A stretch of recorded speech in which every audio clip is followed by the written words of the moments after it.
Alright everybody, here is my review of Pacific Rim, i.e. the newest sci-fi feature to hit the big screen, directed by Guillermo del Toro. It was a toss-up whether I was going to see that or World War Z, but I decided that World War Z can suck my balls, and here's why. I'll go see World War Z after half the people who only saw it because Brad Pitt was in it have watched one George A. Romero flick. How's that for a review from the balcony? Yes, Ebert, I didn't end up going to see World War Z because World War Z can, quite frankly, suck my balls. And I know Ebert is dead too, but the other replacements aren't good enough to bother remembering. This isn't like Rihanna wishing Nelson Mandela good luck in heaven before he even died. Yeah, I do know Ebert is dead, but the other replacements for the show have been so boring that I only remember it as Siskel and Ebert still.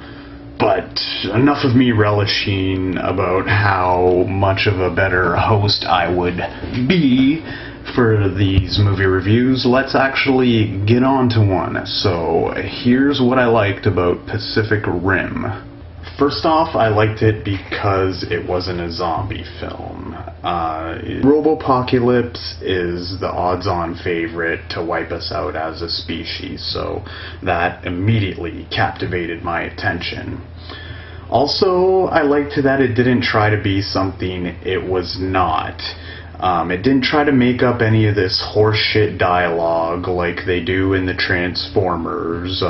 We are the robots coming to help and work with the humans to make a better world and fight against the evil robots. No, that's not how fucking robots work, okay? Here they just used the concept like we have giant mutants battling mega robot machines. And that's how it's supposed to be, you know? They didn't try to overdo it with the dialogue or have any sort of elaborate screenplays. They just took it for what it was. They tried to make it a 3D film to be very visually appealing and not so much focusing on the little tiny details and the actors and actresses. They just made a really kick-ass 3D film, and that part about it I totally dig.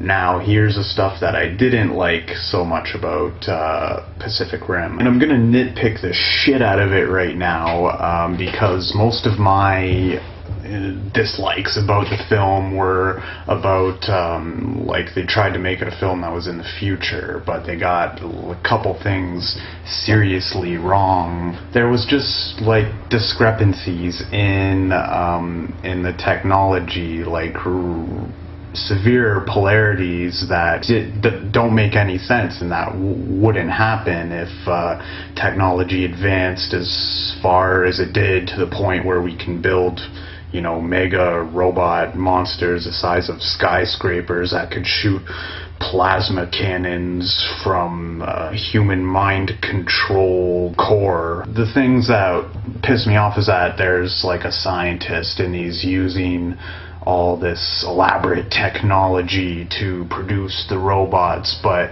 he's going to explain it and he's using a fucking chalkboard. You'd figure that they have something better than a chalkboard in some kind of, you know, futuristic dystopia where they have to build these, you know, mega machines. If you know, you figure that chalkboards will become redundant by the time, you know, they're 1/3 of the way building this mega monster. And even for the building of the mega robot, I should say, not mega monster, even for the building of the mega robot, it was, you know, completely false. They had like no smaller robots. So like what's that mentality? It's like, we're gonna completely skip all the smaller robots and we're just gonna wait until we have enough humans pile together that can help us build this mega robot. Just skip any of the other steps in between. If in a future where you can build robots that big, you would have have other robots building them for you. So makes no sense whatsoever on that front to have these, all these workers, making this sophisticated machinery. There's another thing that really pissed me off. Oh yeah, okay, they had this stick fight, like this, baton fighting contest for the people who are operating the robots, as if it's supposed to help them, as if, they don't have a holodeck or something that, they could test their abilities on better. No. It has to be a stick fight. This is the best assessment of you being able to control a mega skyscraper size robot, is how hard and how well you can swing a fucking stick. Bullshit. And also the fact that they have monsters trampling over buildings and doing what nuisance gigantic monsters would do, eating people, crushing buildings, shit like that. So you would figure if there was this sort of threat that humanity had to deal with, that they would have a lot less people near these like coastline regions, that they would, set out an area 50, 100 miles out from the coast, that okay, this area specifically for battling monsters on the ground, so we have a little bit of a head start, so they're not just coming out of the water crushing cities and destroying people.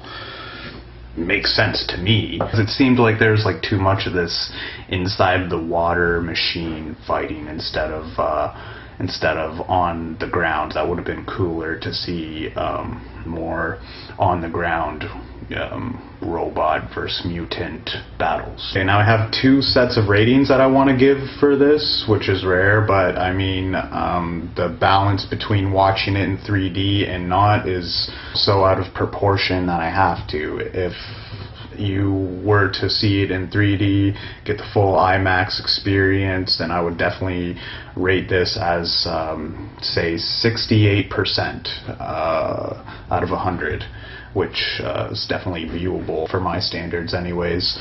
But if you were going to watch this just on the flat, or you're thinking of renting it when it comes out on Netflix, then I don't know, don't even bother. I'd rank it a like 29% if you're gonna view it non-3D. So like I said, this is a very 3D visual eye-popping movie, so if you're gonna go see it, go all out, get the IMAX experience, get the 3D coming at you, because that's what this movie was made for. And minus my brief nitpicking and discrepancies with the film, it's still definitely worth a watch if you go check it out in IMAX. If you want any more reviews, then type in some movies that you'd like me to review for you, and you can send me the ticket, because if I don't want to see it, then I'm not going to shell out any money out of my own pocket to review some piece of shit that I don't even want to see. But, I'll definitely have a go at it if you cough up my ticket money.